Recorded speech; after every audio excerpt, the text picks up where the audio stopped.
नमस्कार. आजच्या सत्रामध्ये आपणा सर्वांचे स्वागत आहे. सध्या आपले डॉक्टर प्रकाश लोथे यांची पातंजली योगसूत्रे व आधुनिक वैद्यकशास्त्र ही लघु मालिका सुरू आहे. पहिल्या सत्रात लोथे काकांनी what is happiness, what are types of happiness, background of Patanjali, 4 chapters of Patanjali योगसूत्रे, Vedantic concept of human organism, cause of happiness, 8 limbs of Patanjali yoga हे टॉपिक्स अगदी मुद्देसूदरित्या प्रस्तुत केले. सत्र वेल ऑर्गनाइज आणि फार माहिती पुरवतं. आजचे सत्र हे मागच्या सत्राच्या कंटिन्युएशन मध्ये असेल आणि लोथे काका आपल्याला पातंजली योग सूत्राच्या आणखी खोलात घेऊन जातील. पण आजचे सत्राचे सूत्र लोथे काकांकडे सोपवण्याआधी मी मृणाल बुजोणे हिला आजचे सुरुवातीचे श्लोक घेण्याची विनंती करते. आणि काल गुरुपौर्णिमा होती, त्यामुळे परमपूज्य नारायण महाराज लिखित गुरु अष्टक हेही श्लोकांमध्ये इन्क्लूड केले गेले आहेत. Mrinal, to you. धन्यवाद अंजुताई.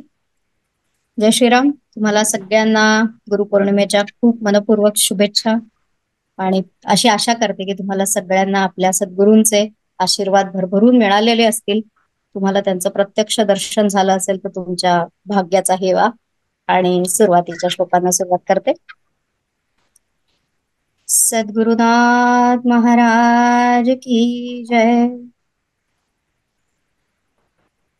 गलद्दानगण्डं मिलद्भृङ्गचण्डं चलच्चारुषुण्डं जगत्त्राणशौण्डं लसद्दन्तकाण्डं विपद्भङ्गचण्डं शिवप्रेमपिण्डं भजे वक्रतुण्डम्. अहं निर्विकल्पो निराकाररूपो विभुर्व्याप्य सर्वत्र सर्वेन्द्रियाणाम् सदा मे समत्वं मुक्तिर्न बन्धः चिदानन्दरूप शिवोऽहं शिवोऽहम् चिदानन्दरूप शिवोऽहं शिवोऽहम्. गुरुर्ब्रह्मा गुरुर्विष्णु गुरुर्देवो महेश्वरः गुरुः साक्षात् परं ब्रह्म तस्मै श्री गुरवे नमः. ब्रह्मानन्दं परमसुखदं केवलं ज्ञानमूर्तिं द्वन्द्वातीतं गगनसदृशं तत्त्वमस्यादिलक्ष्यम् एकं नित्यं विमलमचलं सर्वधी साक्षिभूतम् भावातीतं त्रिगुणरहितं सद्गुरुं तन्नमामि. श्री सद्गुरुनाथ महाराज की जय.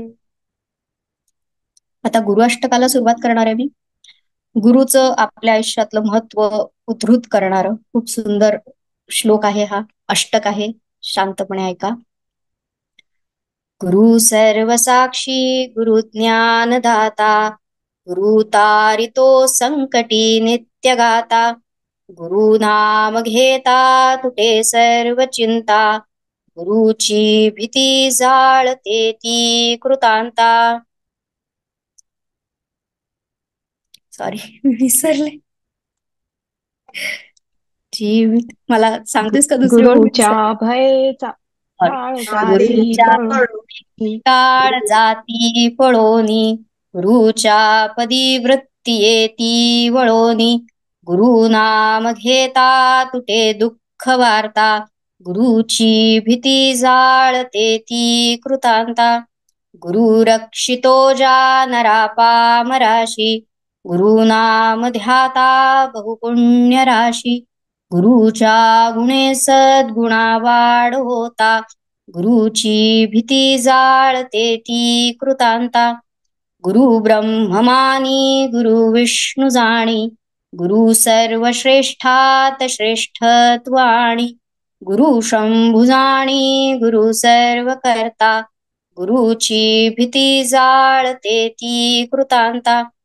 गुरुच्या श्रुती जाणीजे पादधामी गुरुच्या स्मृती जाणीजे नाम ग्रामी, गुरुच्या स्तुतीने भरे वेद वार्ता, गुरुची भीती जाळते ती कृतांता, गुरु आत्मरूपा गुरु पूर्ण कृपा, गुरु ज्ञान ब्रह्मांड योग स्वरूपा, गुरु नाम हे कर्म ज्याच्या स्वचित्ता, गुरुची भीती जाळते ती कृतांता, गुरु सर्व अंगी गुरु ज्ञान भोगी, गुरु योग यागी गुरु तो सुभागी, गुरु ब्रह्ममूर्ती गुरु सर्वहर्ता, गुरुची भीती जाळते ती कृतांता, गुरु हा आम्हासी असे भानुपूर्ण, गुरुच्या मुळे दीप्तती सर्व वर्ण, नारायणाचा गुरु पूर्णदाता, गुरुची भीती जाळते ती कृतांता. श्री सद्गुरुनाथ महाराज की जय. आता मी प्रकाश काकांना विनंती करते की त्यांनी आजच्या सत्राला सुरुवात करावी. धन्यवाद. चालेल, मी स्क्रीन शेअर करते.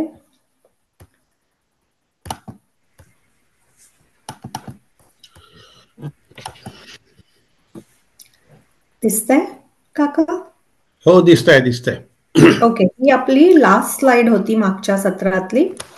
बर, मी जाऊ पुढे? हो, पुढे याच्या पुढे जायचं. आपण आसनावर जा, मागे आसनावर.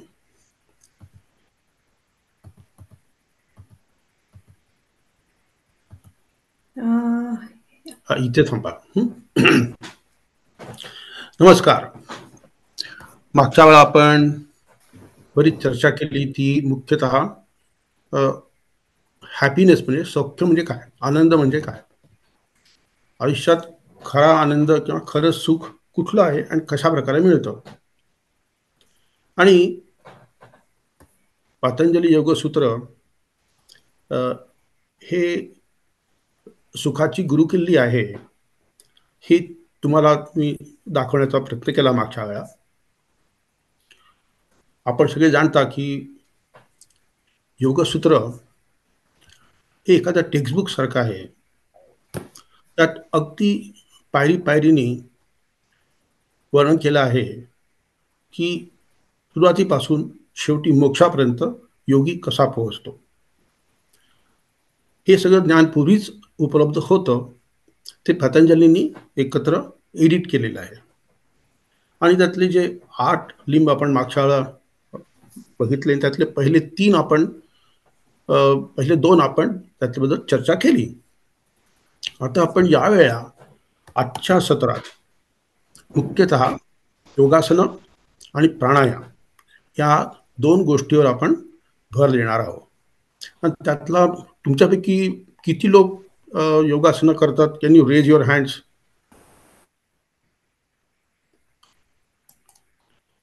दोज हू डू योगासना regularly, please raise your hands.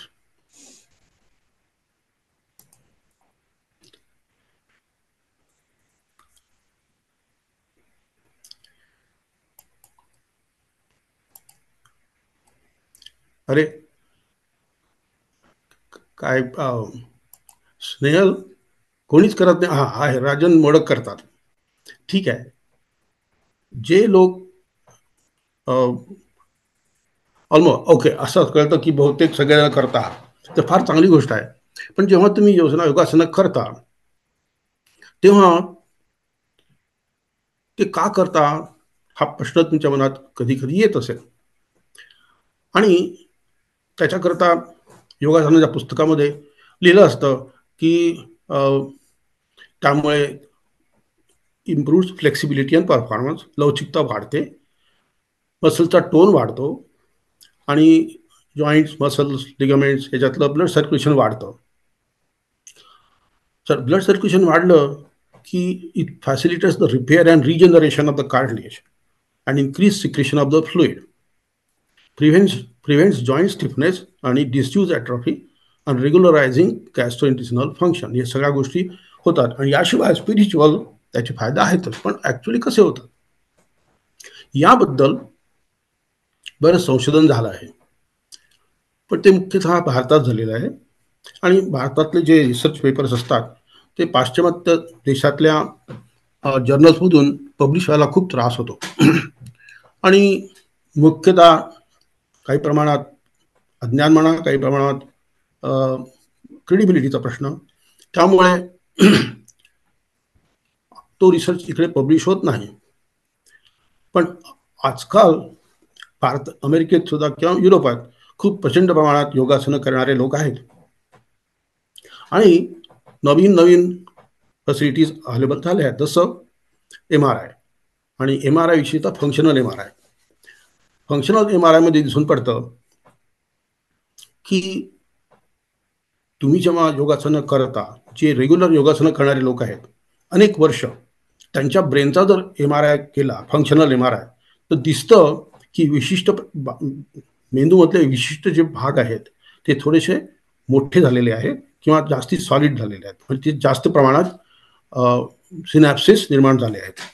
तर सिनॅप्स म्हणजे काय? सिनॅप्स म्हणजे connection between two nerve cells, neurons.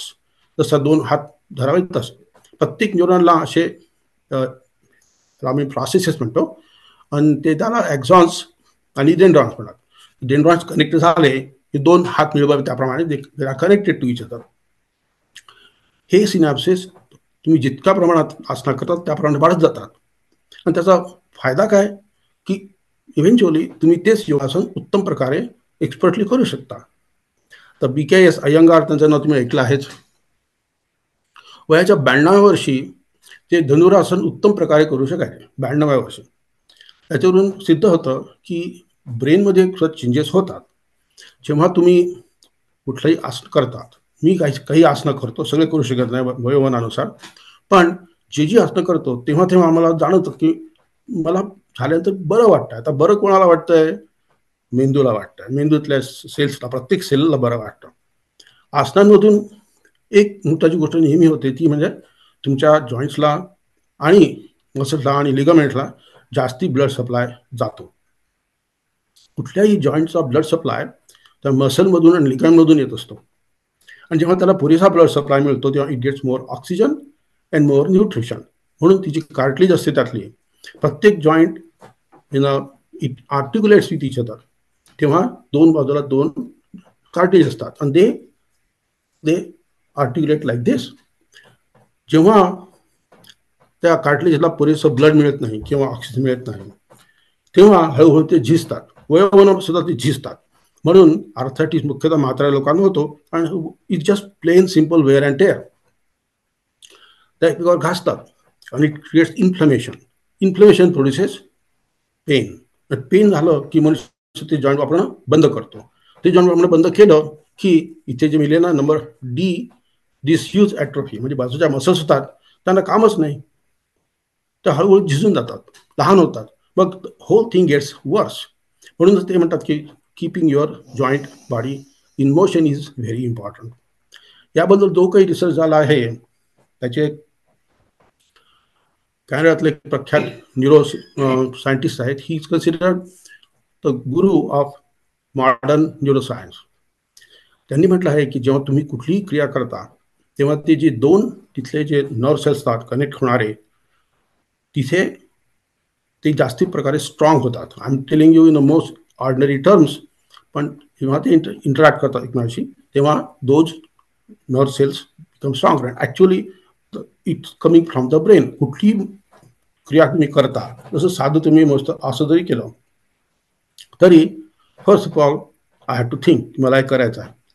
नंतर order is given to the neuron. Neuron म्हणजे नर्व सेल. तुमच्या ब्रेनमध्ये 100 बिलियन नर्व सेल्स असतात, न्यूरॉन्स.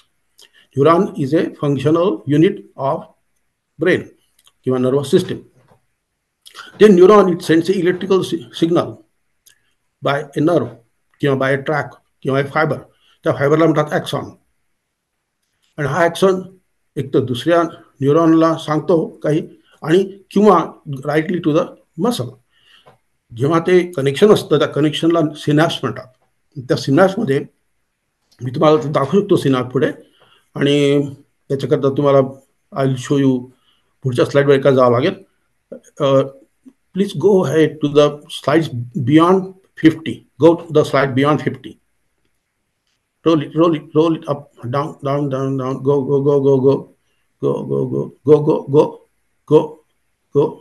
go, पुढे पुढे पुढे जा, पुढे जा, पुढे जा, पुढे पुढे. हा थांबा तिथे मागच्या, हा नाही त्याच्या पुढे जाईल, हा त्याच्या पुढे नाही, मी मागे जावं लागतं. 1 मिनिट. आता मागे, हा बस थांबायचं. एक हा तो बघायचा होता ना, तो दाखवा, तो नाही. हा जस्ट स्टॉप हिअर. तर तुम्हाला दिसतंय का तिथे अगदी कोपऱ्यात तुमच्या डावीकडचा लिहिला प्री सिनॅप्टिक न्यूरॉन आणि दुसरीकडे पोस्ट सिनॅप्टिक न्यूरॉन दाखवला आहे.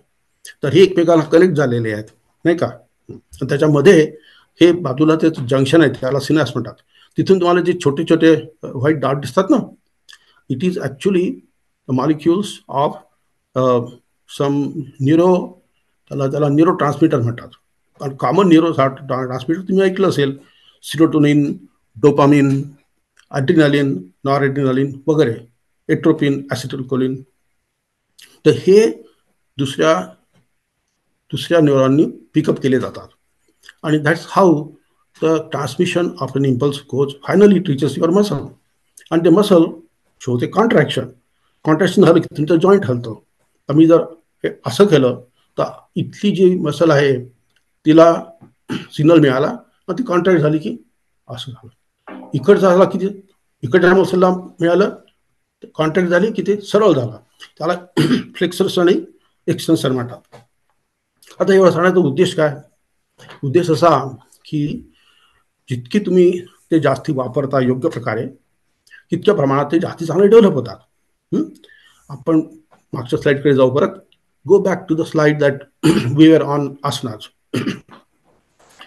तर या सायंटिस्टनी असं थिअराईज केलं आहे, आणि ते प्रूव्ह झालेलं आहे की जितके तुम्ही त्याचप्रमाणे आसना कराल तितक्या प्रमाणात त्या मसल डेव्हलप होतात. आणि not only that, your body is training the brain.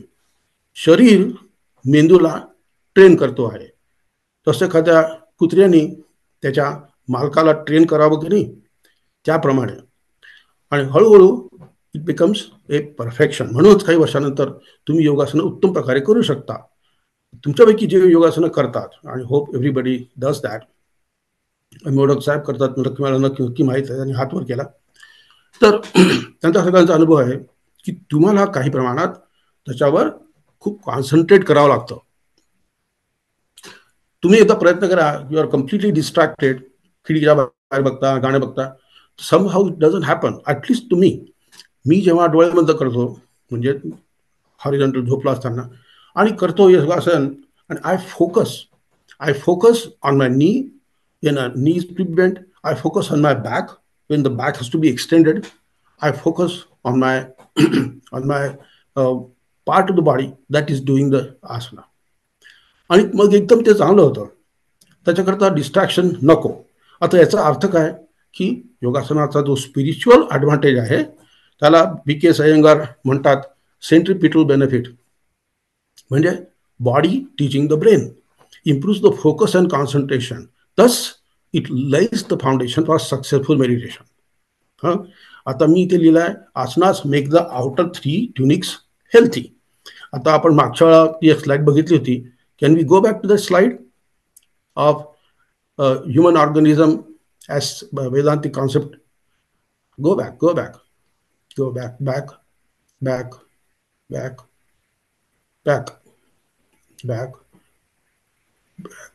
हा थांबा तिथेच. नेक्स्ट. थांबा. हे जे तुम्हाला मी ट्युनिक सांगितलंय, तर सगळ्यात बाहेरचं ट्युनिक काय? फिजिकल बॉडी, आणि दुसरा आहे फंक्शनल, तिसरा आहे सायकोलॉजिकल. तर या 3 ट्युनिक्सवर या आसनांचा फायदा होतो. अनेक प्रकारची आसनं आहेत. प्रत्येक आसन नक्की काय होतं हे सांगण्यात काही खरं अर्थ नाही. 84 प्रकारची आसनं आहेत. तुम्हाला माहित आहे, हलासन, धनुरासन, पद्मासन, ताडासन, आणि त्या आसनामध्ये ज्या ज्या मसल्स ऍक्ट होतात, त्या मसल्स स्ट्रॉंग होतात. त्या मसलमध्ये रिलेटेड जे न्यूरॉन्स आहेत, तसं तुमच्या बोटाला कॉन्टॅक्ट करणारे न्यूरॉन जे आहेत ना, ते तुम्हाला मी दाखवतो. आता आपल्याला पुन्हा त्या ब्रेनच्या स्लाइडकडे जावं लागेल. Let's go to the brain. Brain after 40 or something. So to slow it down all the way. Unfortunately, we have to go to that फक्त this time.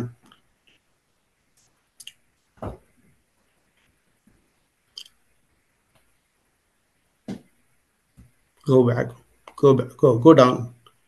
Further. हा, 1 मिनिट थांबा. मागे जा. ती स्लाइड. जेव्हा तुम्ही कुठलंही आसन करता, मला आणखी एक पुढे जा थोडीशी. आणखीन पुढे. थांबा, मागच्या त्या स्लाइड थांबा 1 मिनिट. Go back 1 slide. ठीक. थांबा. आता ही जे पिक्चर आहे, this is a functional MRI.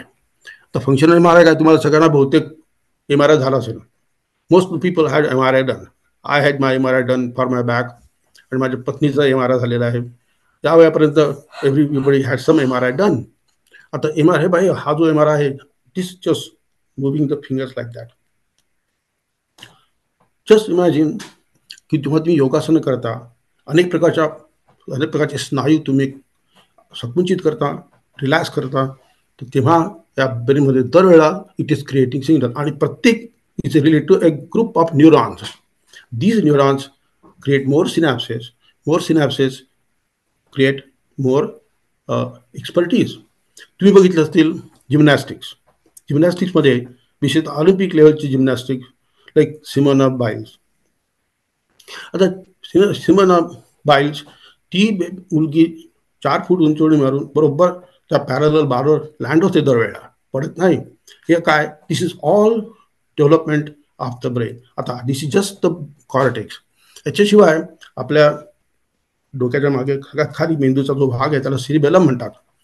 Cerebellum is responsible for your balance, coordination and tone. That also gets trained. आणि अशा प्रकारे आसनाचा तुम्हाला फायदा होतो. आसनाचे इनडायरेक्ट आहे की तुम्ही you are constantly contracting the abdominal muscles. पोटाचे स्नायू, मागचे स्नायू तुम्ही संकुचित करत असता. त्यामुळे साहजिकच तुमच्या ज्या पोटातल्या मसल्स असतात, तुमच्या आतडी, तुमचे स्टमक, ते सुद्धा स्टिम्युलेट होतात. कारण ह्या ज्या सगळ्या नर्व्ज असतात त्या इंटरकनेक्टेड असतात, आणि म्हणून तुमचे जे कॉमन ह्या डायजेस्टिव्ह प्रॉब्लेम असतात तेही बऱ्याच प्रमाणात कमी होतात. तर हे झालं आसनांबद्दल. आपण याच्यानंतर जाऊ, go back to the pranayama thing. Go back to the slide of pranayama.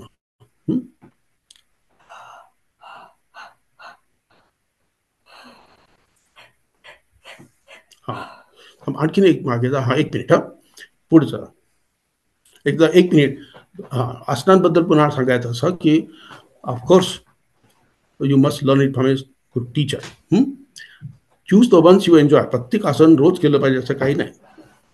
Do not do it if it hurts, because that body is telling you this is not right. Always on empty stomach and coordinate breathing with action. चांगले गुरु तुम्हाला नेहमी सांगतील की श्वास केव्हा घ्यायचा, केव्हा रोखायचा, आणि केव्हा रिलॅक्स व्हायचं. तुम्ही पैकी आसनं रिलॅक्स झाल्याशा करू शकत नाहीत. आणि cut out the distractions. Close the eyes Wien reasonable. म्हणजे तुम्ही झोपून जे आसनं करतात त्यात डोळे मिटले की जास्ती फायदा होतो, असा माझा प्रत्यक्ष अनुभव आहे. All right, but let's go to pranayama. अच्छा, pranayama is even more important than asanas. उपनिषदातून आसनाला इतकं महत्त्व दिलं नाही जितकं प्राणायामला दिलेलं आहे. आता प्राणायाम याचा शब्दाचाच अर्थ असा की प्राण आणि अयम, म्हणजे टेकिंग इन प्राण. प्राण म्हणजे काय? प्राण म्हणजे नुसताच ऑक्सिजन नाही. प्राणवायू म्हणजे ऑक्सिजन, पण प्राण म्हणजे vital energy that percolates the whole universe. फक्त आपल्या भोवतीचे ऑक्सिजन नाही. And this is life, काय म्हणतात त्याला, life matrix. Every cell in your body depends upon two things for survival and well-being. They are oxygen and nutrition. Oxygen आणि nutrition हे दोन्ही महत्वाचे आहेत. आणि it's like the car engine. आता कारचं इंजिन असतं ज्याला इंटरनल कंबशन मशीन म्हणतात, नाही का? तर इंटरनल कंबशन मशीनमध्ये त्याला गॅसोलिन लागतं आणि एअर लागते, त्याच्याशिवाय it doesn't work. The human organism is somewhat like that car engine, oxygen and nutrition. So pranayama basically oxygenates the whole body without increasing oxygen utilization. लोक नाही म्हणतील हा आम्ही रोज 5 मैल धावतो, त्याचा उपयोग नाही का? त्याच्याकरता त्याला आर्ग्युमेंट असं की तुम्ही जेव्हा धावता किंवा जॉगिंग करता किंवा ट्रेडमिलवर असता किंवा स्विमिंग करता, तेव्हा तुमच्या skeletal muscle are working very hard. आणि जेव्हा ते वर्क करतात तेव्हा they are using the oxygen. In pranayama you are not moving any muscle, फक्त तुम्ही ब्रीथ करता, रेस्पिरेटरी मसल हलतात, नाही का? प्राणायाम also must be learned by supervision of an experienced guru. Go to the next slide. In pranayam, all the oxygen is utilized by your viscera. Viscera म्हणजे तुमच्या ॲब्डोमेन मधले जे ऑर्गन जे आहेत ना, लिव्हर, स्प्लीन, किडनी. नॉर्मली याला काहीच व्यायाम होत नाही, यांना काहीच कुठल्याच प्रकारचा व्यायाम या ऑर्गन्सना होत नाही. कसा होईल? जर तुम्ही नुसते बसून राहाल तर त्याला कुठे मिळणार? तर तुम्हाला मी एक्सपिरियन्स सांगतोय. होल्ड युअर नेल आणि स्क्वीज इट. ते पांढरपट दिसतं, मग सोडून द्या, तर एकदम लाल होतं किंवा गुलाबी होतं. याचं कारण काय? तिथला ब्लड सप्लाय एकदम वाढतो. प्रेस केल्यानंतर, मसाज केल्यानंतर कुठल्याही ऑर्गनचा ब्लड सप्लाय वाढतो. ह्या प्रिन्सिपलवरच प्राणायाममधल्या बऱ्याच गोष्टी तुमच्या लिव्हर, स्प्लीनला वगैरे मदत करतात. आपल्या ॲब्डोमेनमध्ये जे ऑर्गन्स आहेत ते मुख्यतः आहेत liver, spleen, kidney, pancreas, stomach, intestines, all the lymph nodes आणि ॲड्रिनल ग्लँड्स वगैरे. या सर्वांना जास्ती चांगल्या प्रकारे ब्लड सप्लाय व्हावा म्हणून प्राणायामचा मोठा उपयोग आहे. आता उदाहरणार्थ, let's go to the first one. तुमच्यापैकी किती लोक प्राणायाम करतात? मला कृपा करून हात वर करा.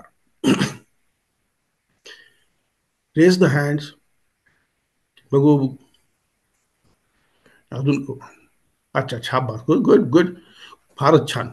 ओके, तर प्राणायाम अनेक प्रकार आहेत त्याचे. पहिलं म्हणजे भस्त्रिका. तर भस्त्रिका तुम्ही काय करता? You close your arm, open it, raise it all the way and take a deep breath. During this deep breath you are pushing your diaphragm down. त्याच्यामुळे असं पोट एकदम पुढे येतं, look like this, पोट पुढे येतं. नंतर मग then you close your face, go down.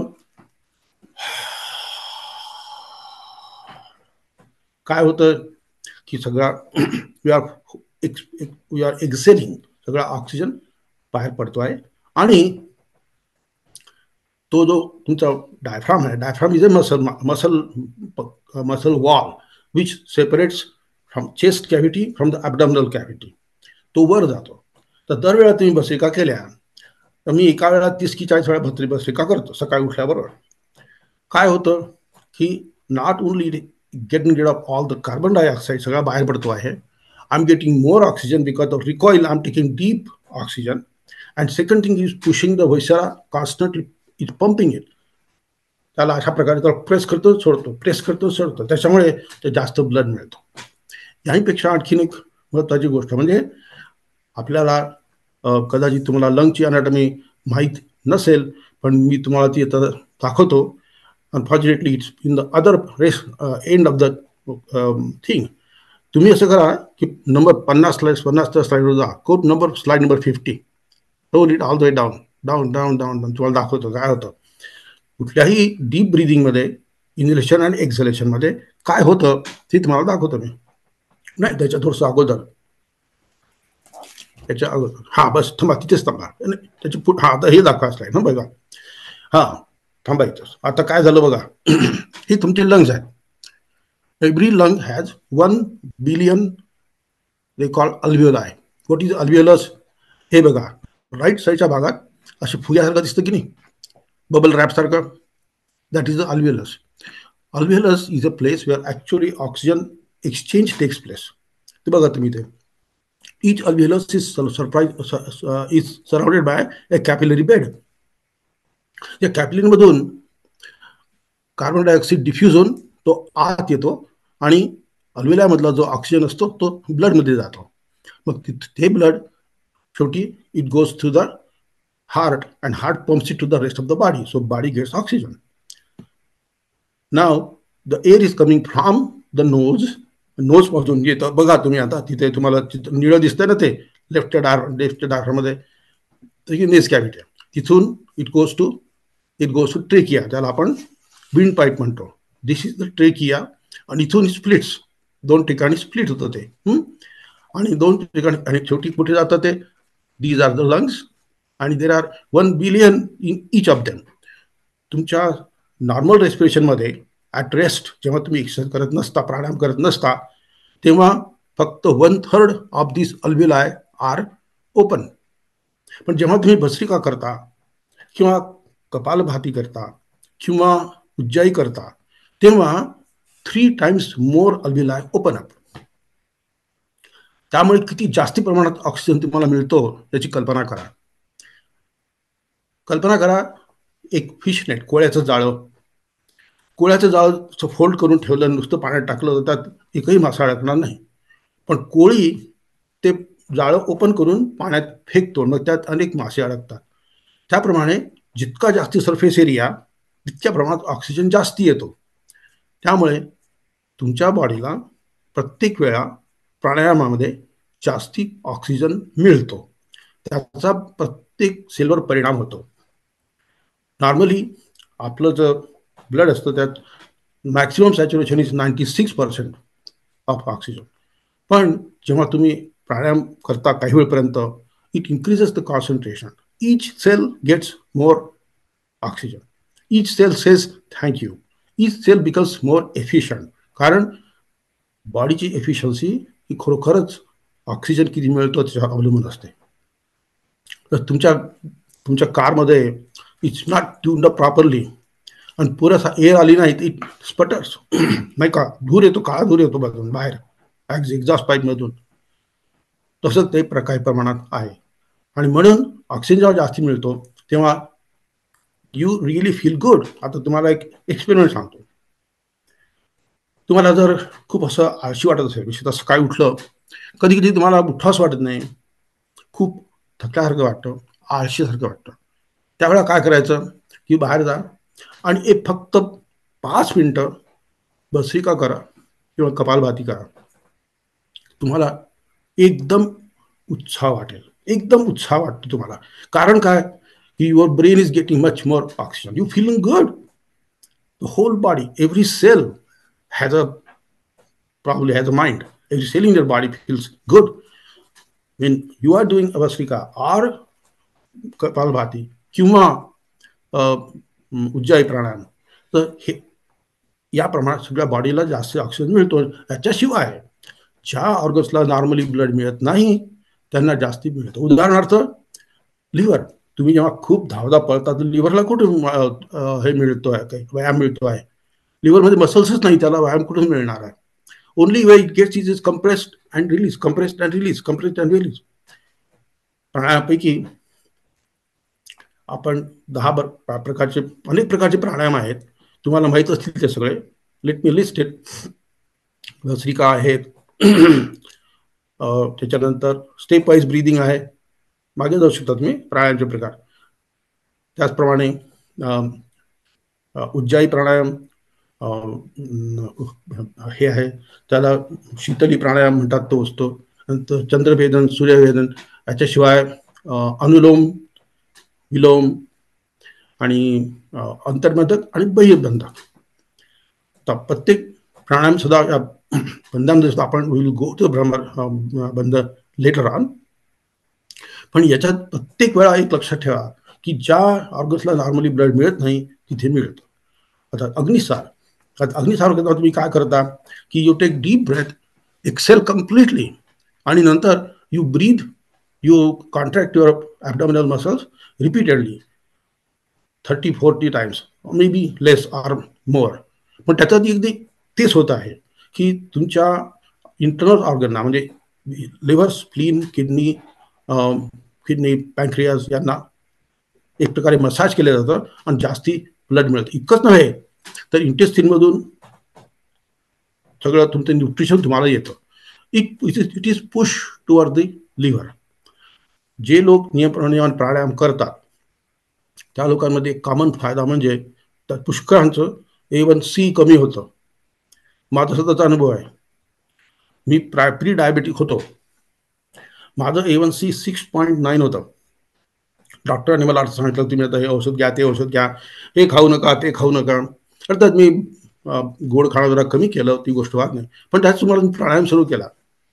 2 वर्षात माझं A1C 5.9 वर आला. 5.9 नुसतं प्राणायाम केल्याने. आता हे कसं झालं? कारण I have made my liver healthier. Liver is the most important organ in the cavity. Liver is called metabolic factory. Metabolic factory सगळे मेटाबॉलिझम तिथे होतात. Carbohydrate metabolism, fat metabolism, protein metabolism. Liver makes vitamins. Liver generates immune cells. Liver detoxifies it. तुम्ही दिवसभरात अनेक प्रकारचे food खातात. प्रत्येक फूडमध्ये काहीतरी प्रिझर्वेटिव्ह असतं. कधी कधी लिटरली दे पुट पेस्टिसाइड. तुम्ही मरत का नाही? कारण तुमचं लिव्हर हे ॲब्सॉर्ब होऊन लिव्हरमध्ये गेलं की लिव्हर त्याला डिटॉक्सिफाय करतो आणि it is excreted through the bile in to the intestine or it goes to the kidneys. There it also does the detoxified. ही जे डिटॉक्सिफिकेशन आहे हे लिव्हर करतं. तुम्ही जर बॉडीचं टेम्परेचर घेतलं ना, तुमच्या तोंडाचं टेम्परेचर असतं 98, काखेतलं 99, आणि लिव्हरमध्ये जर तुम्ही जर थर्मामीटर घातलं तर ते 101 असतं. कारण काय की लिव्हर गरम वाईट असतं. आपल्याकडे म्हणतात ना, पोटात अग्नी आहे, तो अग्नी इज लिव्हर. आणि म्हणून लिव्हर हे अत्यंत महत्त्वाचं ऑर्गन आहे आणि म्हणून त्याचं सर्क्युलेशन महत्त्वाचं आहे. हे जे आहे अग्निसार यांनी त्याचं सर्क्युलेशन वाढतं. But not only that, it also improve the circulation of the pancreas. What does pancreas do? तुम्हाला सगळ्यांना माहित आहे, इट प्रोड्युसेस इन्सुलिन, नाही का? याच्याशिवाय it produces the gastric digestive enzymes. Imagine their function being improved. म्हणून मी तुम्हाला एक गंमत सांगतो. आम्ही कॉलेजमध्ये होतो, that was medical college Nagpur. आम्हाला एक विषय होता प्रिव्हेंटिव्ह अँड सोशल मेडिसिन. आता काय शिकवायचे आम्हाला? मलेरिया कसा प्रिव्हेंट करावा bye spraying plants and other things, किंवा उत्तम प्रकारचे संडास कसे बांधायचे, हे सगळं. म्हणजे ह्यात सगळ्यात महत्त्वाची गोष्ट नव्हतीच ती म्हणजे हे 2 प्रकार, प्राणायाम, योगासनं आणि मेडिटेशन. ही जर मुलांना लवकर शिकले, लहान वयात शिकवले ना, तर अनेक प्रकारचे अनेक रोग आपोआप कमी होतील. काही रोग तर कधीच कमी होणार नाही, त्याचा काही वाद नाही. जेनेटिक्समुळे जे आलेले डिसीज त्याला काही परिणाम होणार नाही. पण या वयामध्ये आयुष्य सुखी आणि निरोगी होण्याकरता म्हणून हे 3 गोष्टी आहेत. These are the things should be taught in preventive social medicine. This is the key to preventive social medicine. Pranayama, meditation. आणि मेडिटेशन आपण पुढच्या लेक्चरमध्ये आपण त्याच्यावर डिस्कस करणार आहोत. Let's go one slide down. पुढे डाऊन. काय होतं प्राणायामचे बेनिफिट्स काय? Improve the blood supply to the brain and the heart. हे कसं होतं हे मी तुम्हाला का सांगतो एवढं? या साईडचा उद्योग कारण काय त्याचं? कारण तुमच्यापैकी पुष्कळचे लोक प्राणायाम जे करत नाहीत, टू कन्व्हिन्स देम तुम्ही इंटेलिजंट लोक आहात, कॉलेज ग्रॅज्युएट्स आहात, मी मागच्या वेळी तुम्हाला म्हणालो त्याप्रमाणे, आणि तुम्हाला जर मी कन्व्हिन्स केलं की प्राणायामांनी फायदे होतात, त्याच्यामागे असं सायन्स आहे, तुम्हाला मी दाखवतो स्लाइड्स, ॲक्च्युअली असं सायन्स आहे, तर you will be very much motivated to do that, learn it and practice it. दुसरी गोष्ट, असं लोक सुरुवात तर करतात पण लोक सोडून देतात. मी तुम्हाला मागच्या वेळा एक स्लाइड दाखवली होती की ज्या कुठल्या कारणांमुळे लोक योगा स्टडी सोडून देतात. आता योगा स्टडी बाजूला करा, प्राणायामच लोक करत नाही, मेडिटेशनच्या काहीतरी निमित्त सांगतात, आसनाचं काही निमित्त, हा मला वेळ नाही, मला वेळ नाही, हा एक कॉमन प्रकार असतो. वेळ नाही, अगदी खरोखर हा तुम्ही रिटायर असा की काम करत असा, एक दिवसातून 15-20 मिनिटं खर्च करायला सुरुवातीला काहीच हरकत नाही. मे बी रोज करू नका, पण निदान अल्टरनेट डे करा, इतका फायदा होतो त्याने, तुम्हालाच बरं वाटेल ना. आता how does improve supply to the brain, त्याला कपालभाती प्राणायाम, तुम्हाला माहित आहे कपालभातीमध्ये तुम्ही काय करता ते. एक तुम्ही ज्या लोकांना माहीत नाही त्यांच्याकरता म्हणून कपालभाती प्राणायाम दाखवतो मी तुम्हाला. You put your hands like this, put it like that, put it above your head and breathe with forcible expiration. By recoil of the chest, you take inspiration. Watch.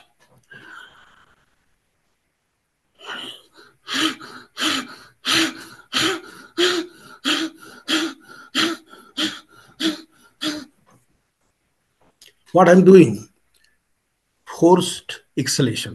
त्यात काय होतं, ऑक्सिजन, कार्बन डायऑक्साईड जास्ती प्रमाणात बाहेर जातो. Carbon dioxide बाहेर गेल्यावर काय होतं, तुमच्या ब्लडचं pH वाढतं. नॉर्मल pH असतं 7.4, इट बिकम 7.41 किंवा 7.42. त्यांनी काय होतं, ब्रेनचे छोट्या ब्लड व्हेसल्स डायरेक्ट होतात, ब्रेनच्या छोट्या ब्लड व्हेसल्स डायरेक्ट होतात, म्हणजे ब्रेनला जास्ती ब्लड मिळतं.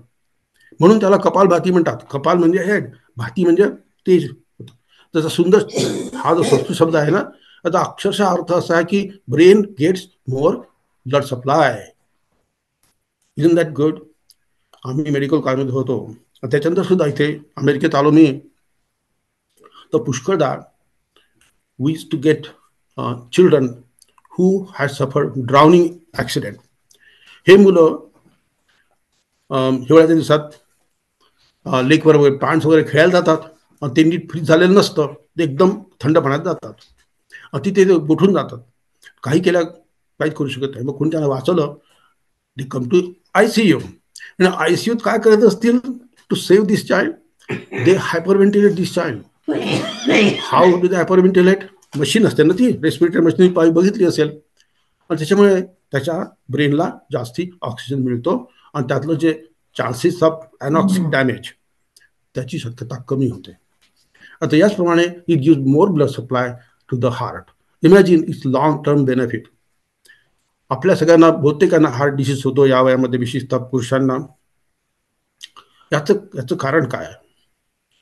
याचं कारण तर लोक म्हणतील तुम्हाला कोलेस्ट्रॉल आहे, सगळं, पण सगळ्यात महत्त्वाचं कारण स्ट्रेस आहे, आणि getting less blood supply to the capillaries of the heart. Now, if it gets more oxygen, this heart will do far better, नाही का? दुसरी गोष्ट असते, तुमच्या कॉरोनरी नॅरो झाल्या म्हणून तुम्हाला स्टेंट लावायचा डॉक्टर सांगतो, आहे की नाही? तुमची ती अँजिओग्राफी करतात. आता या आर्टरीज नॅरो कशा होतात? त्याचं कारण असं की it gets the inner lining of these arteries gets injured just because of wear and tear, and especially stress related increased secretion of some hormones like cortisol. When the internal part is damaged, it has to be repaired. Yes, it is repaired by the body. पण होतं काय त्या प्रकारामध्ये, it is produces tiny scar which is made up of platelets, red blood cells आणि fibrous tissue, आणि मग ती artery narrow होते, आणि अनेक वर्षानंतर ती आणखीनच नॅरो होते. शेवटी finally it blocks the blood supply to the heart muscle. This can be prevented by pranayama म्हणून सांगायचं. तर दुसरी गोष्ट, त्या पुढचा उपयोग होतो तो improve the ventilation and ciliary function of the paranasal sinuses. तर पॅरानेझल सायनसेस म्हणजे काय, हे इथे असतात, these are the sinuses. Actually तुम्ही म्हणतात सायनस इन्फेक्शन झालं, हे बघा इथे एक सायनस, इथे 2 सायनसेस असतात, इथे 3 असतात, आणि आत एथमॉइड म्हणून नाकाच्या आत असतात. याचा उपयोग काय असतो? याचा उपयोग असतो की जेव्हा तुम्ही इनहेल करता तर काही प्रमाणात ती air it gets warmed because of that. These sinuses have very tortuous surface and त्याच्यावर ज्या सिलिया असतात त्या cilia actually capture germs, viruses, allergy particles, आणि त्याच्यामुळे त्याचं जे फंक्शन आहे ते अत्यंत महत्त्वाचं असतं. आणि Wien you get more air oxygen you make the cilia healthier, ते फंक्शन बेटर. तर सिलिया म्हणजे काय असतं? Very microscopic hair like projection from each cell in the nose. They are there in the throat, in the respiratory system, they are in many places, but these cilia have to function properly.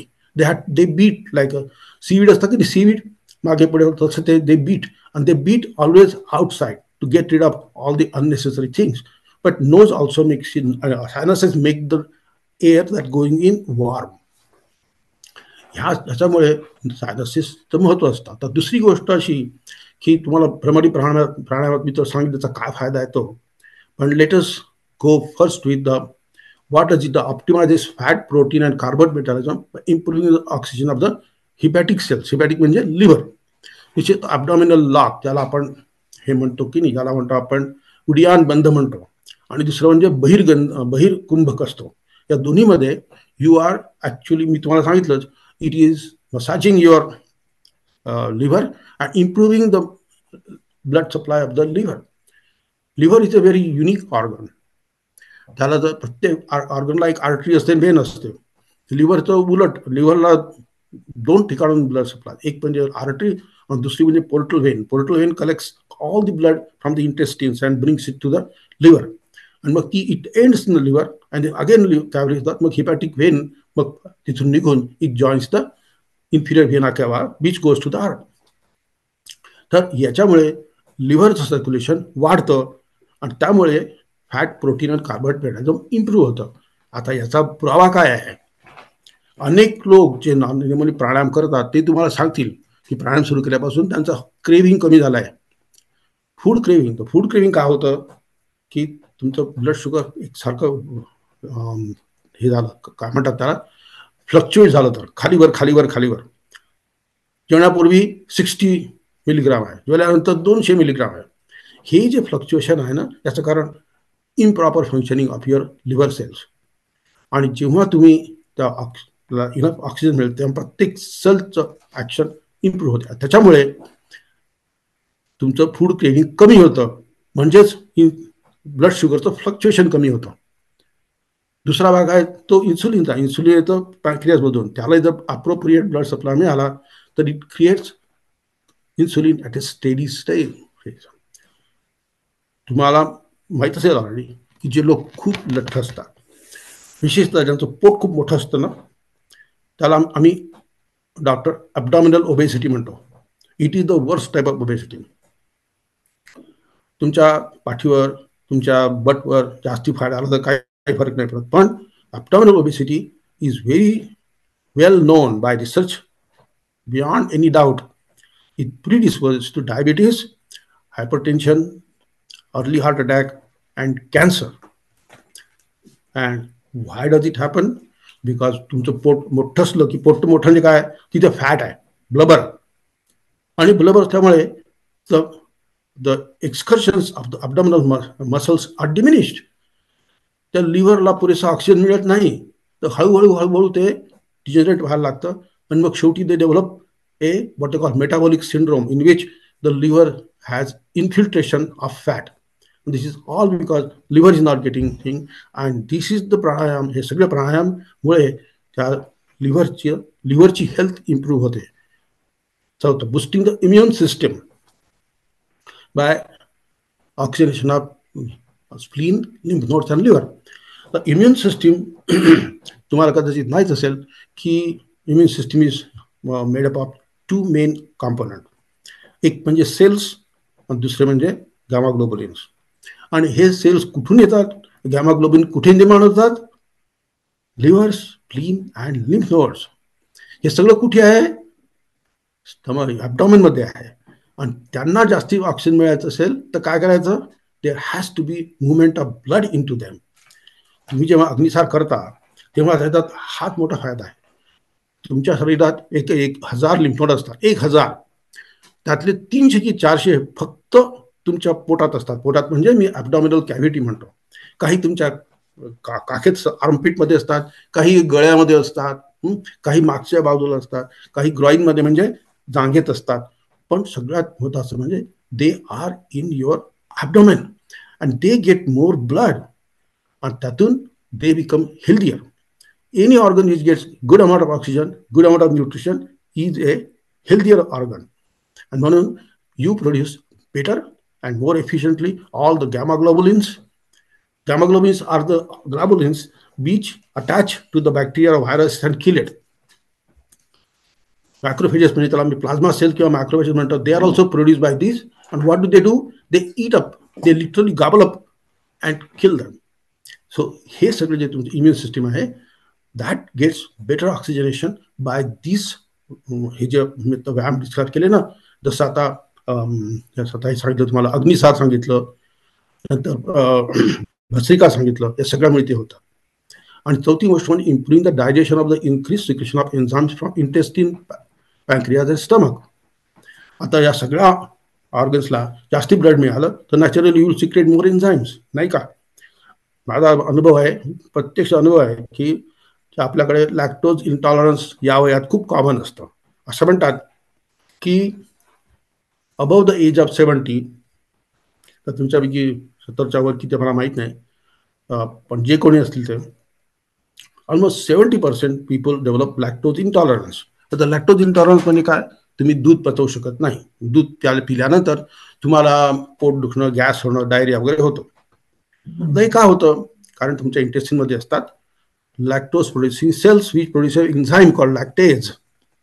जसं तुमचं वय वाढतं तसे ते कमी होतात. का कमी होतात? Aging process.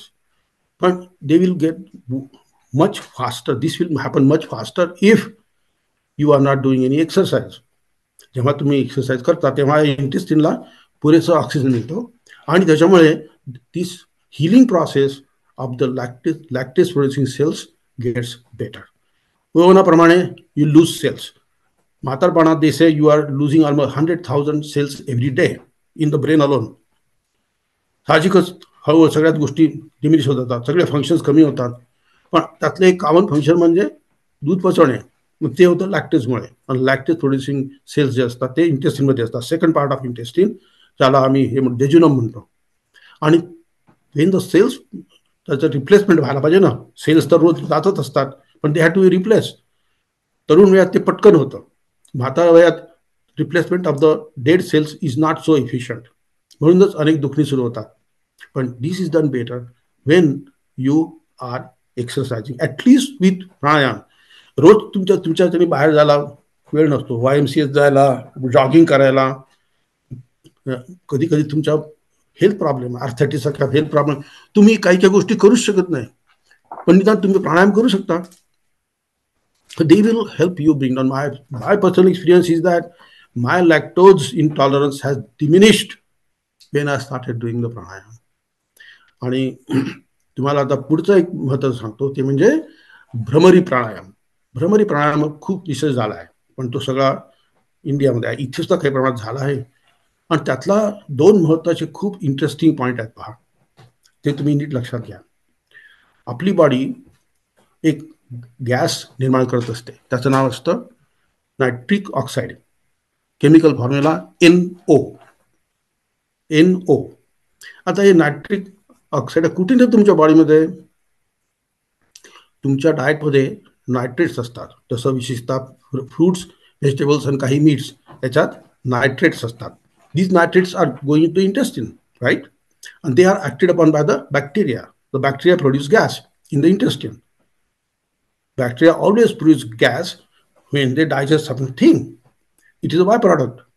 जसं तुम्ही जर खूप जास्ती खाल्लं तर यू प्रोड्यूस हायड्रोजन सल्फाइड, आणि मग युअर अपानवायू तुमचा अत्यंत घाण वास येतो. तुम्हाला सगळ्या जाणीव आहे ती. अति अपचन झालं की काय होतं. तर तीच गोष्ट अनेक प्रकारचे गॅसेस तुम्ही बॉडी निर्माण करता. तुमच्या बॉडीत अमोनिया निर्माण होतो. जसं तुम्ही जर लघवीला बरोबर जात नसाल, तिथे इन्फेक्शन असेल, तर bacteria work on the urine to produce ammonia. त्या लोकांच्या युरिनचा वाईट वास येतो. ह्या सगळ्या गोष्टी बॉडीमध्ये तुम्ही अनेक प्रकारचे गॅसेस प्रोड्यूस करता. त्याचं कारण bacteria. The bacteria working on the intestinal chemicals, and these bacteria produce nitric oxide. आता हे नायट्रिक ऑक्साईड काय घ्यायचं दिवसेंदिवस beyond any doubt they cause dilatation of blood vessels. Dilatation of blood vessels. कुठल्या blood vessels तुम्हाला सांगतो. तुमच्या हृदयातून एक मोठी आर्टरी बाहेर येते, त्याला म्हणतात aorta. That aorta is very thick, as big as a small hose. मग ती डिवाइड होते, त्याला अनेक ब्रांचेस येतात. सगळ्या जग मेंदूपासून सगळ्या अनेक ब्रांचेस येतात आणि ते घोषणा करतात. पण मोठी आर्टरी आणखीन डिवाइड होते छोट्या आर्टरीच्या. छोट्या आर्टरी आणखीन डिवाइड होतात, आणखीन छोट्या आर्टरी छोट्या होत सगळ्यात लहान आर्टरीला आर्टेरिओल म्हणतात. Arteriole is the final narrowest part of the branch of an artery system. And this is where the nitric oxide works. It dilates it, and it is so crucial because this is the thing that is responsible for final blood supply. ते जर block झाले, narrow झाले, तर तुमचा blood supply त्या भागाचा कमी होतो. तुमची जी सगळी दुखणी असतात ना, इन्क्लुडिंग अल्झायमर्स. तुम्हाला सांगतो, my personal conviction is there to proven. My personal conviction is that bhramari pranayama perform regularly and long time will prevent the onset of Alzheimer's or senile dementia. Senile dementia कारण काय? लोक म्हणतात की ते अमिलाइड जमा होतं. पण अमिलाइड काय जमा होतं? कारण मुख्यतः त्याचा ऑक्सिजन सप्लाय कमी झाला असतो. ऑक्सिजन सप्लाय का कमी झाला असतो? These small arterioles. Now imagine with nitric oxide, this small arteriole dilate, so it gets more blood. So there won't be any deposit of amyloid or any other degenerative substance.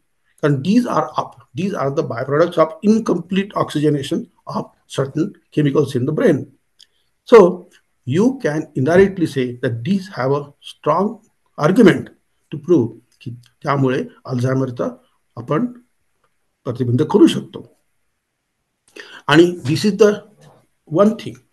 दुसरी गोष्ट असते, तुम्ही जेव्हा अंतर्कुंभक किंवा बाहेर कुंभक करता तेव्हा काय करता?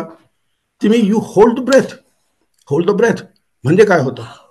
You are not taking oxygen at all. त्याच्यामुळे काय होतं की हळूहळू ऑक्सिजनची लेवल थोडीशी कमी होते तुमच्या ब्लडमध्ये.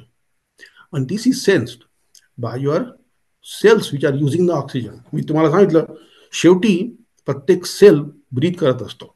आता कसं ब्रीथ करतो? सेलमध्ये एक ऑर्गेनेली छोटं बॉडी असते, त्याला म्हणतात मायटोकॉन्ड्रिया. तुम्ही इतक्या मायटोकॉन्ड्रियाचं खूप नाव ऐकलं असेल. Mitochondria is the lung of each cell. तिथे the mitochondria will pick up oxygen and nutrition from the blood. Oxygen and protein and glucose and vitamins, and this will organize and produce new things. It produces energy bonds. म्हणजे तुम्हाला साधं equation सांगतो. Glucose that is taken from the blood, oxygen that is taken from the blood is into the mitochondria, and mitochondria will convert into energy bond, carbon dioxide and water. Carbon and water again, and energy is used. त्याला आम्ही ATP bond म्हणतो, adenosine triphosphate. ही क्रिया सेलच्या लेवलला होत असते. आपल्याकडे ज्याला म्हणतात उदान म्हणतात ना, दिस is what is Udaan. It is not like something happening here, coughing or sneezing. It is something happening at a cellular level. तिथे त्या सेलच्या लेवलला दिस इज हॅपनिंग. आणि त्याचा खूप रिसर्च झाला आहे. आणि गंमत अशी की दिस मायटोकॉन्ड्रिया त्यांचं फंक्शन चांगलं होतं किंवा there is a temporary depletion of oxygen, very short duration of supply, oxygen level कमी झाली किंवा शुगर लेवल कमी झाली की त्याचा इफेक्टिव्हनेस वाढतो. म्हणजे जसं एखाद्या फॅक्टरीला 1-2 दिवस बंद केलं तर next it start working better. तशा प्रकारचं आहे. आजकाल हे सुद्धा झालं आहे की फास्टिंग आपल्या प्रत्येक कल्चरमध्ये फास्टिंगचं महत्त्व आहे. अर्थात फास्टिंग म्हणजे साबुदाण्याची खिचडी खाणे नाही. फास्टिंग म्हणजे ट्रू फास्टिंग. त्याच्यात काय होतं, तुमची ग्लुकोज लेवल थोडीशी कमी होते. मग body starts acting and start metabolizing the stored sugar which is glycogen, and also at the level of the cell it is stimulating this mitochondria to work better. So you are improving the function of mitochondria when you are starving the body with slight amount of oxygen depletion, and this is happening when you are holding the breath, just like अंतरकुंभक, बहिर्कुंभक इतर. आणखी एक तुम्हाला interesting गोष्ट सांगायची, ती म्हणजे अनुलोम विलोम. तुम्ही बहुतेक अनुलोम विलोम करत असाल नाही का? काय फरक पडतो अनुलोम विलोमनी? एकदा एक्सपेरिमेंट करून बघा. मन खूप काहीतरी अपसेटिंग झालं तुम्हाला, समथिंग इज अपसेटिंग यू, आणि तुम्हाला वाटतं की maybe I take a drink, थोडंसं दारू प्यायला. इथे वाईट गोष्ट, त्याचीच खरं सांगायचं तर it is counterproductive. Try to do anulom vilom for 10 minutes. तुम्हाला इमिजिएटली बरं वाटतं. माझा पर्सनल अनुभव आहे की माझं डोकं दुखत असताना तेव्हा मी काही टालिनॉल किंवा ॲडविल घेत नाही, एक 5 मिनिटं अनुलोम विलोम करतो, त्याने एकदम फरक पडतो. काय का फरक पडतो? What is doing? Anulom vilom मध्ये काय असतं की तुम्ही स्लोली तुम्हाला माहित आहे, मी दाखवू शकतो तुम्हाला की you are closing one nostril and slowly inhaling, holding it and let it go from the left. Then you do it same with the right nostril and then you do alternately. त्यामुळे it calms down the sympathetic nervous system and parasympathetic nervous system. तुमच्या बॉडीमध्ये nervous सिस्टीमचे, त्याला autonomic nervous system, peripheral nervous system आणि central nervous सिस्टीमचे 3 भाग आहे. Central nervous system म्हणजे ब्रेन आणि spinal cord. Peripheral nervous system म्हणजे तुमच्या nerves, radial nerve, medial nerve वगैरे वगैरे. आणि autonomic nervous system is sympathetic and parasympathetic. It originates into the brain stem. आणि तिथून 2 नर्व्स येतात, त्याला सिम्पॅथेटिक ट्रंक म्हणतात, आणि दुसरी एक वेगस नावाची नर्व आहे. It comes from the mid brain and brain stem.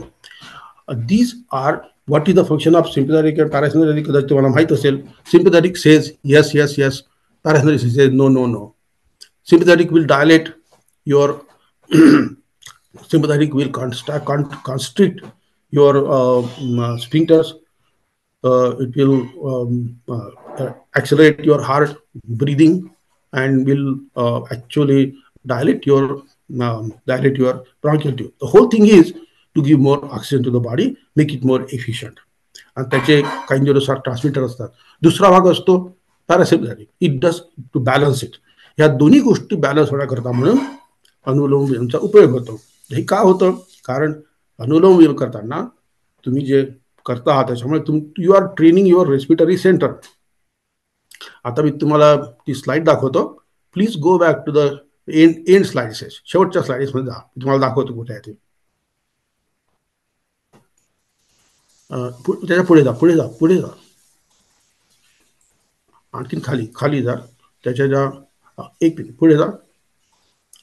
ब्रेनची slide दाखवा. मी त्याच्या अगोदर दाखवा. गो बॅक, गो स्ट्रोल अपवर्ड. हां, त्याच्याही वर. हां, थांबा, इथेच थांबा. त्याच्या पुढची स्लाइड. हां, एक मिनिट. आता बघा तुम्ही, ब्रेन दिसतोय ना, त्याच्या खाली लिहिलं आहे mid brain, pons and medulla. The green भाग आहे ना तो, तस मेड्युला. मेड्युला तिथे असतात तुमचे respiratory centres. Respiratory centre they are controlling your breathing, they are the effect, they are under the control of एक म्हणजे ब्रेन. म्हणून तुम्ही ते आपल्या मनाने you can increase the breathing or decrease the breathing. आणि या ठिकाणी जे रेस्पिरेटरी सेंटर असतात, you are now voluntarily your brain is ordering them to breathe according to your will. आणि त्यामुळे काय होतं की anulom vilom exactly doing this thing. आणि त्याचा रिझल्ट काय की तुम्ही शांत होता. कारण these are connected to the whole autonomic nervous system. या मेड्युलामध्येच रेस्पिरेटरी सेंटर असतं, त्याच्या शेजारीच न्यूक्लियस असतात. त्याचे ऑटोनॉमिक नर्वस सिस्टमचे शेजारीच असतात ते. They are all connected inside. Respiratory centre in the green part is connected to the brain, okay, on and down all the way to the sympathetic nervous system and parasympathetic nervous system. So anulom vilom या दोन या प्रकारामुळे you are balancing sympathetic and parasympathetic, आणि म्हणून तुम्ही शांत होता. केव्हाही तुम्ही जर अपसेट असाल तर अनुलोम विलोम करून बघा, तुम्ही एकदम शांत वाटतं तुम्हाला. एक तर कदाचित डिस्ट्रॅक्शनमुळे असेल, पण दुसरी गोष्ट, you are working on your own controlling the respiratory centre and telling the respiratory centre to calm down to the cortex, म्हणजे ब्रेन. कारण ब्रेन मधूनच तुमचे अपसेट झाले सांग, द होल तुमच्या इमोशन सगळे उभं आहेत. मध्ये हायपोथॅलॅमस म्हणून पार्ट असतो ब्रेनचा, तिथे दोन्ही सिस्टीम अल्टिमेटली टर्मिनेट होतात, पण that is connected to the brain, top of the brain. म्हणून you calm down. This is how it works one by one. आणि म्हणून अनुलोम विलोममुळे तुम्हाला काही प्रमाणात शांत वाटतं. त्याचे अनेक बाकीचे फायदे आहेत, पण मी तुम्हाला सांगितलं तो एक भाग आहेच. आणि आपण इथे आपलं आजचं डिस्कशन थांबवू, कारण इट इज 5:05, आणि त्याच्यावर आपण will take some questions. Okay.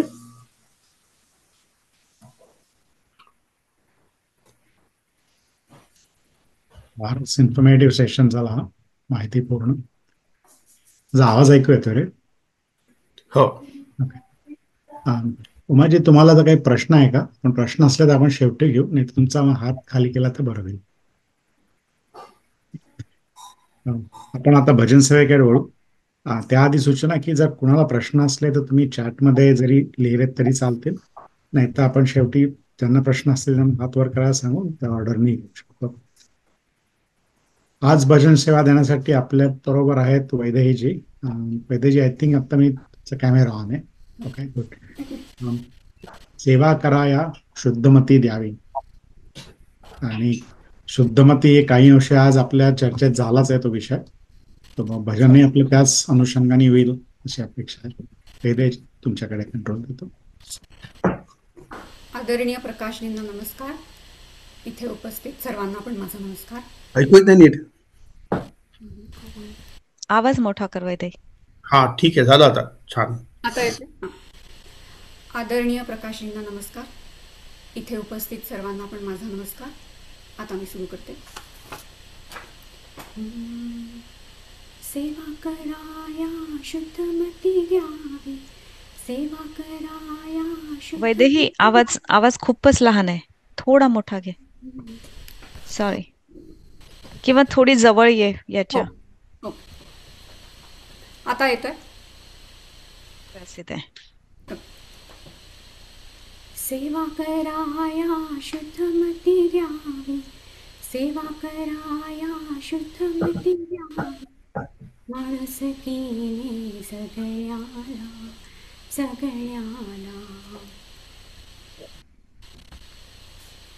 मानव धर्माचा भाव हृदया माझी पाहावा देवा, मानव धर्माचा भाव हृदया माझी पाहावा देवा, शुद्ध बुद्धी माझी वाढो, शुद्ध बुद्धी माझी वाढो, सत्य अहिंसा पाहण्याला पाहण्याला.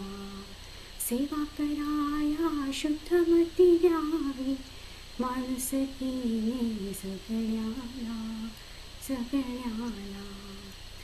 मी पण तू पण सर्वही जाऊ, सर्वांठाई प्रेम ही राहू. मी पण तू पण सर्वही जाऊ, सर्वांठाई प्रेम ही राहू. अनिती नासो मूर्खत्व नासो, अनिती नासो मूर्खत्व नासो, आत्मबुद्धीच्या वरण्याला वरण्याला. सेवा कराया शुद्धमती द्यावी, माणुसकीने सगळ्याला सगळ्याला. पशुपक्ष्यांचे गुण हे जाऊ, देहा माझी शांती राहू. पशुपक्ष्यांचे गुण हे जाऊ, देहा माझी शांती राहू. नारायण म्हणे सद्गुरु स्वामी,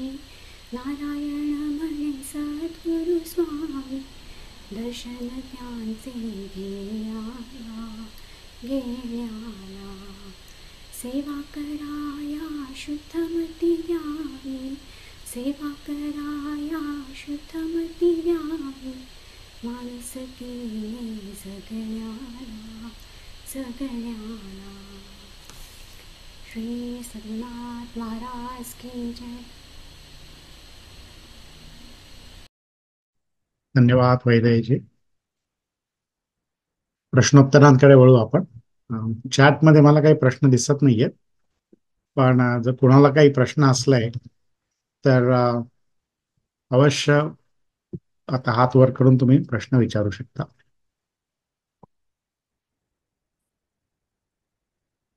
उमाजी, पहिला प्रश्न तुमचा.